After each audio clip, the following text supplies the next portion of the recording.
if you've lived in another culture, you've had to learn to be so adaptable.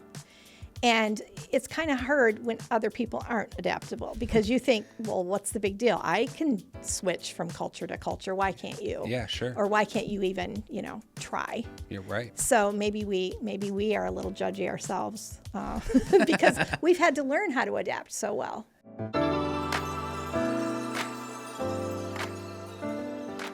This is the Grace Story Podcast. Today's guest is Cindy Bradley. Cindy serves as the admissions office manager here at Grace and also as the staff advisor for MuKappa.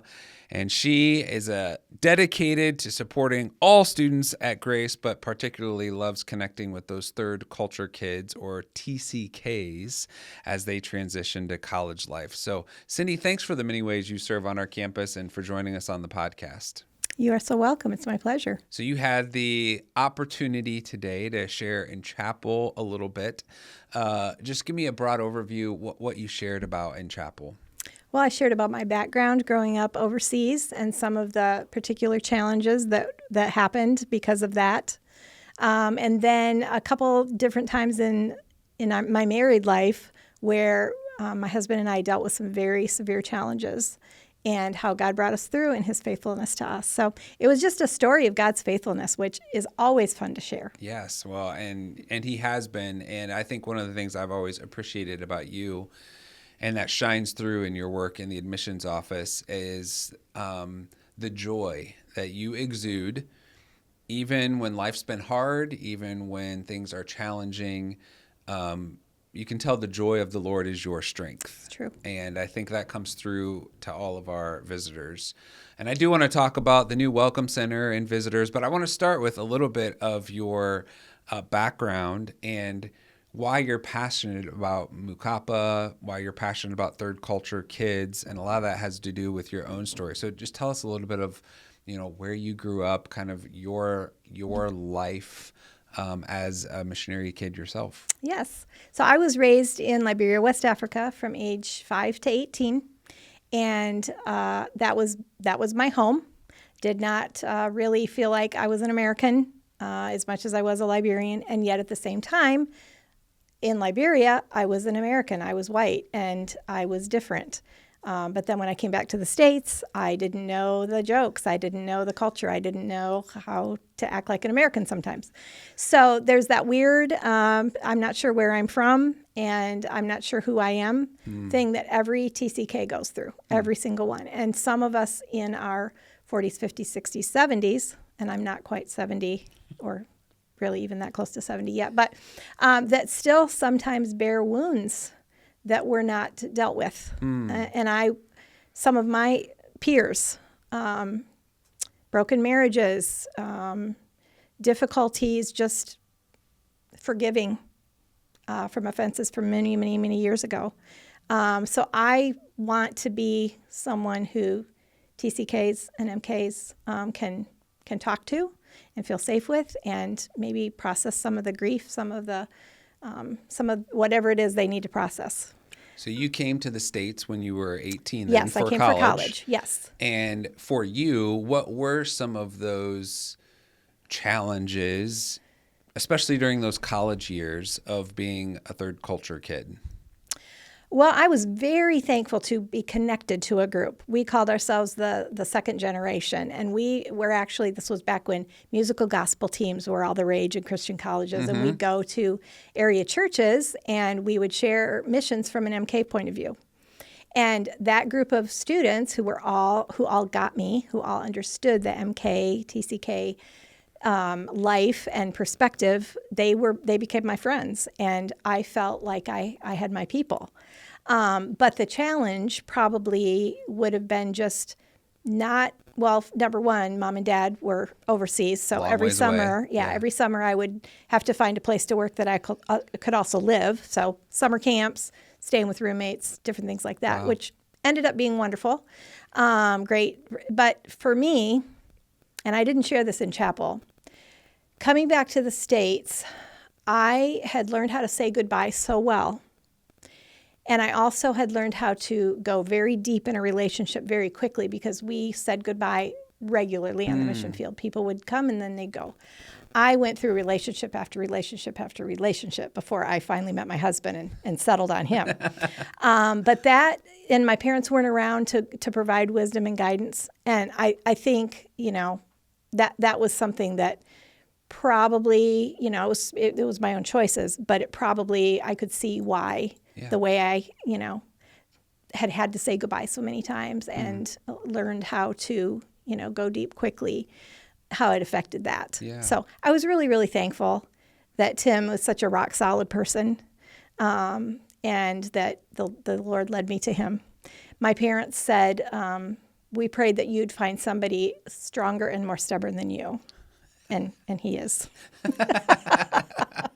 But as far as challenges in college, sometimes I remember just saying things and people would say, we don't say that. I was like, oh, sorry, I didn't realize the connotation just because I wasn't. And of course, this was before, everybody had access to the internet and, it's totally different now, I think, in that way, because all of our songs were 2 years old. That by the time we were listening to in the mission field, and we were kind of behind the times in the culture. I don't think that's the same here now, but just feeling like I didn't know what was going on and wanted to feel like I did. When did you become engaged with MuKappa at Grace, and then how does that group sort of help one another? Okay, so 2 years ago, this is just our second year as MuKappa. No, this is our third year. Sorry.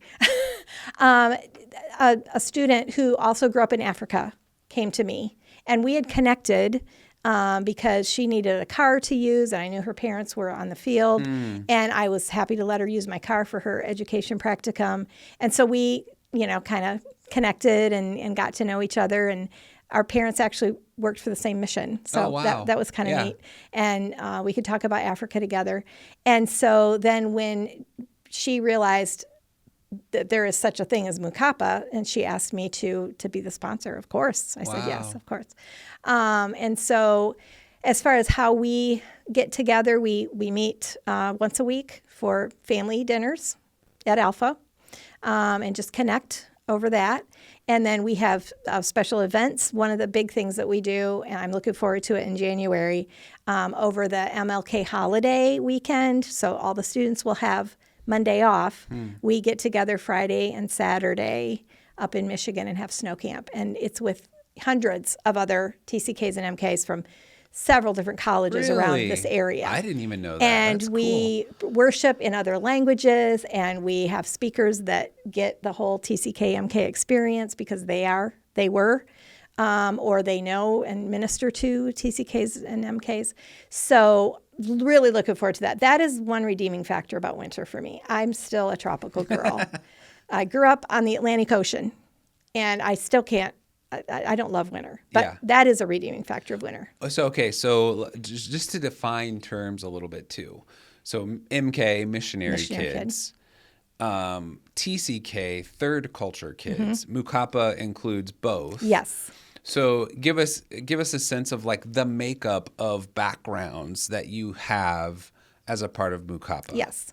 Well, in our group right now, we have students whose parents were missionaries, and so they grew up at least part of their life, their formative years in another country, but are still Americans. We have international students whose parents were missionaries from their international country to another international country. Okay, yeah. And now they are here in America, so they're dealing with at least 3 different cultures.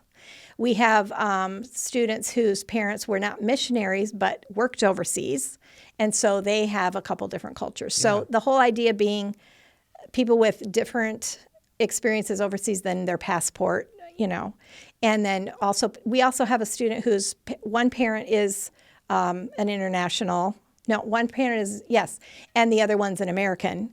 And she considers this country overseas her home, even though she's an American too. So all the combinations. And they can identify then with what's it like to sort of navigate multiple cultures and contexts, and what's it look like to live my faith out.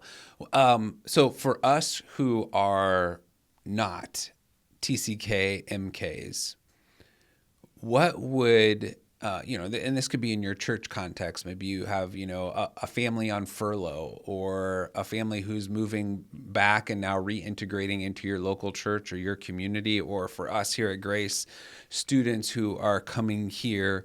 What would TCKs, MKs want us to know? Or what would they want us to ask or maybe not ask? How could we be most sensitive and helpful? Well, that's a really good question. Thank you for asking that. I think just like anybody would, I would want you to be curious about me, but not judge me for something I share with you that you don't understand. Maybe I would want you to say, well, what do you mean by that? Or why do you say that? Or I love hearing more about that. I think any of us from any culture would want others to find out, what's important to us. I love it. I love it when my students talk about somebody wanting to taste the food from their country or hear about customs from their country and not just zone out as soon as they hear, oh, you're from that other country. I can't identify with that. So, let's talk about something, that, this latest musician or this latest whatever reel that's going around. I think real honest curiosity without judgment is what any of us would want, and definitely people who have lived in another culture. Because if you've lived in another culture, you've had to learn to be so adaptable. And it's kind of hard when other people aren't adaptable because you think, well, what's the big deal? I can switch from culture to culture. Why can't you? Yeah, sure. Or why can't you even, try? You're right. So maybe we are a little judgy ourselves because we've had to learn how to adapt so well. And I think about it at a place like Grace where, 70% of our students come from Indiana. Doesn't mean necessarily all of them were here their whole life, but many of them would have grown up in Indiana, been in Indiana, lived in Indiana their whole life. So, even regional diversity, much less sort of international interactions and what does it look like to be adaptable in totally different languages and cultures would be foreign to so many of us. And it's beautiful that they're able to bring their experiences, bring their backgrounds, bring their cultural contexts to our campus, which makes it wonderful and sometimes challenging. Yeah. Well, one thing I love that Grace does is the whole Go Encounter, where every student has to encounter another culture because it's good for us. It's good for us to realize that we're not all alike and to see what other people have to offer that we maybe have never thought of before, or even how to deal with something that we don't see as good and figure out why is it good to you, or even if it isn't good, why is it the way it is? And just understanding each other, being curious about each other and each other's cultures. One of the things I also love, and I love that you were able to speak this week, is because next week is missions conference at Grace, 65th, I believe, annual missions conference, and one of the largest amongst Christian colleges, and we'll have reps from all over representing organizations from around the world, and a wonderful opportunity again for us to learn about other cultures and contexts.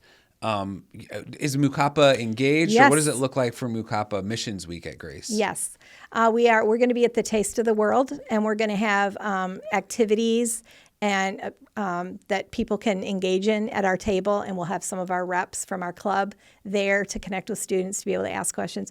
And we're going to be representing different countries from around the world with our activities and with our persons, with ourselves. And I'm going to be there for the whole thing. I'm very excited about it. It's the best food night I think of the year. I mean, you get everything from everywhere. It's fun. I wish that we could bring homemade food in. It has to be packaged or whatever. But the other thing I love is Thanksmas. And that is the International Student Fellowship, or the International Student Family, I think it is. Yes, that's right. ISF, and they started that, and they have invited MuKappa to join them. And boy, do we eat well that night. And I love bringing things from not even my own home country, but my sister serves in Morocco, or has served in Morocco, and I got a real taste for Moroccan food when we'd go to visit them a couple times. And so I love to make Moroccan food for that. and I make Liberian food, not with the hot pepper because I never learned to love that. And then people bring from all different countries, and that is so much fun. Yes. I think literally that's my best meal of the year. I have been invited to Thanksmas and able to attend, and our kids are always like, "Oh, are we going to Thanksmas?" Because the same thing. They're like, they just want to try a little bit of everything from everywhere. But we don't want to get the word out too much because, Yes. We need to save all the good food for us. So we'll have to edit this part out of the podcast so we don't have a bunch of people asking us when Thanksmas is. So, I don't know if you've ever thought about this. Maybe you have. How do you think your adaptability, a quality that was you developed as a missionary kid, how do you think that plays out now in your role working in admissions, sitting at the front desk every day with, 5 to 25 or more families and students coming to visit Grace from wherever and whoever? Yeah. Oh, one of the things we say to our student ambassadors, who are my personal heroes on this campus, because we ask them to be adaptable and flexible every single day, because you never know what people are going to bring with them, what their perspective is about Christian education, what their last visit was like, you just never know. And they all could of a be sudden, like fourth generation Grace, or they could be have never stepped on a college campus before. Yep. Yeah. And or maybe we had a coach meeting set up and now the coach can't meet, or now a professor can meet that we didn't think so. And so, now the schedule's changed, and make sure you get them to the right place at the right time. And at our desk, at the front desk, we have people from the community that pop in to go to the bookstore or the campus store. We have people stop in to see the Winona History Center. We have events happening. We had a large group of area business officials or officers there this week. And we just love to be welcoming to everybody. And there are days when I admit I'm not sure how to get my work done.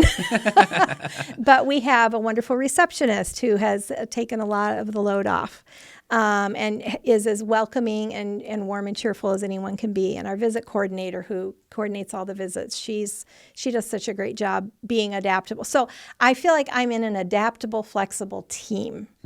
And I want to lead them by modeling that. But if they didn't already have some of that, we'd be in sad shape. So I just am so thankful for the team I'm part of. You've had to be adaptable and flexible always, and now in the new space and place where you are, even more adaptable and flexible. So just talk a little bit about your new digs. Oh, so we have just been, we moved in May. So however many months that is, over in Westminster Hall, which has been newly renovated, just gorgeous, still keeping some of the beautiful historical touches and the historical message. For instance, Billy Graham being prayed over in the Rainbow Room before he started his national ministry. And so, and then connected to the Winona Heritage,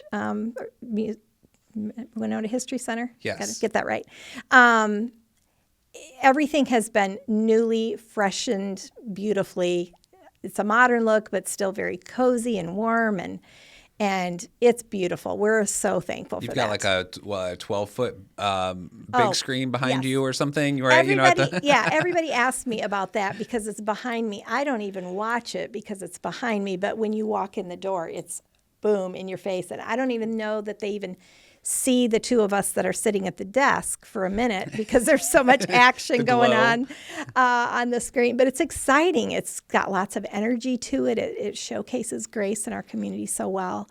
And I think the first impression is just absolutely beautiful. And of course, it's easy to just make people feel welcome when you've already got all the things, the coffee bar and the comfy chairs and the beautiful setting. So I think the bookstore being there is wonderful, and they've done a great job with, just stocking it with amazing new and fresh. And certainly we would invite anybody listening, come to the Welcome Center. There's guest parking spots that we've created out front.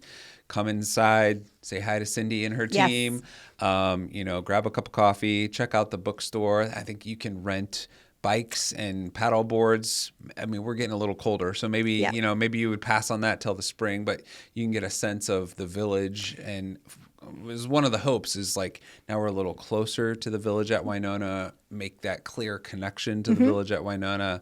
So if you're coming to campus, come check us out in the Welcome Center. We'll ensure you get pointed in the right direction to see portions of campus and the community. And what a wonderful place to house our admissions team as well, and just to be a starting place for campus. Yes.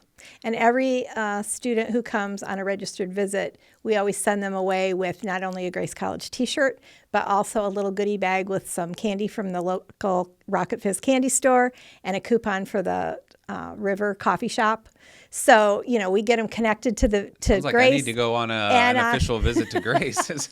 And connect them to the village. So that's very fun. Sometimes we give out social ice cream tokens for the ice cream shop. So, we love connecting people and showing them, making sure that they see what a lovely community we're part of here. It is. We are very blessed. And we're blessed to have you be a front face with your team at the Welcome Center, at the Shook Welcome Center, and then to extend your impact. And I know you don't just see this as a job, you see it as a ministry. Absolutely. Which is why you're involved with MuKappa, which is why you're engaged in speaking in chapel and doing anything, like you said today, when asked to say yes to what the Lord may have. So thank you for sharing your life and your story with us. You're so welcome. Thank you. And thanks to all of you for joining us today on the Grace Story podcast. Thanks to the marketing team for their work in producing it. If you would, like, comment, subscribe, share this with others. And of course, if you want to hear more of Cindy's story, you can do so on YouTube, where all of our chapel messages are housed. Any questions or comments, email those to podcast@grace.edu. And until next time, live your best Grace story today.